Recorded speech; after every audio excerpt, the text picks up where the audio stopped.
Hi, my name is Linda Okafor, and in this Week 5 journal, I encountered a 45-year-old male patient with psychiatric history of schizophrenia.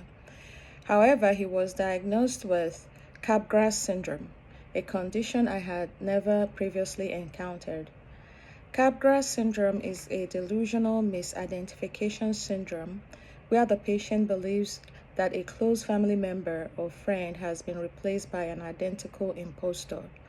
This diagnosis was significant because it provided an opportunity to observe a rare and challenging psychopathological condition firsthand.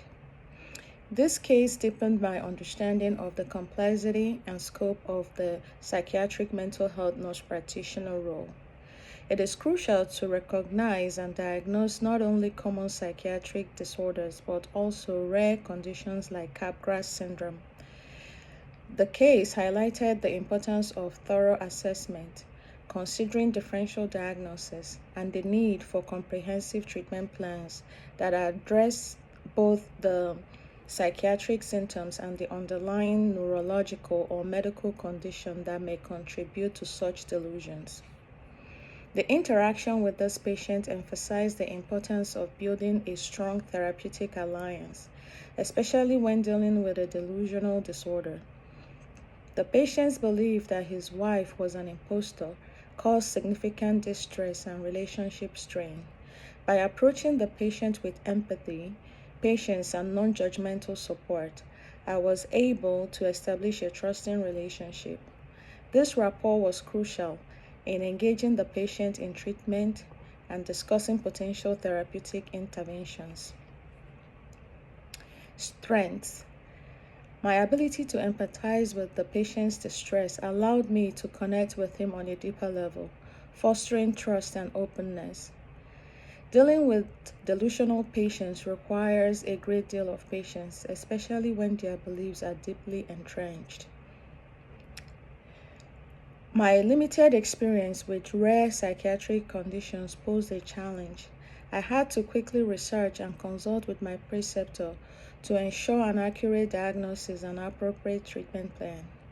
I found it difficult to emotionally detach from the patient's distress, which could potentially affect my objectivity and decision making. Reflecting on my therapeutic use of self, I realized that my genuine concern for the patient's well-being and my ability to remain calm and composed despite the challenging presentation were beneficial. However, I need to work on maintaining professional boundaries and emotional detachment to ensure that my clinical judgments are not clouded by my personal feelings. One significant learning point from this experience is the importance of interdisciplinary collaboration. Consulting with neurologists, primary care physicians, and other mental health professionals was essential in understanding the multifaceted nature of Capgras syndrome. In the future, I will apply this learning by engaging in interdisciplinary consultations more frequently, which will ensure a holistic approach to patient care, especially in complex cases. 2. Continuing education on rare psychiatric conditions to enhance my diagnostic skills and treatment planning.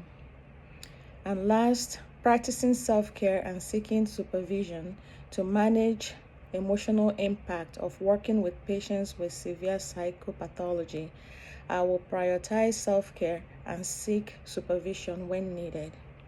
In summary, this week's clinical experience with a patient diagnosed with Capgras syndrome significantly enhanced my understanding of the psychiatric mental health nurse practitioner role and the complexity of psychopathology.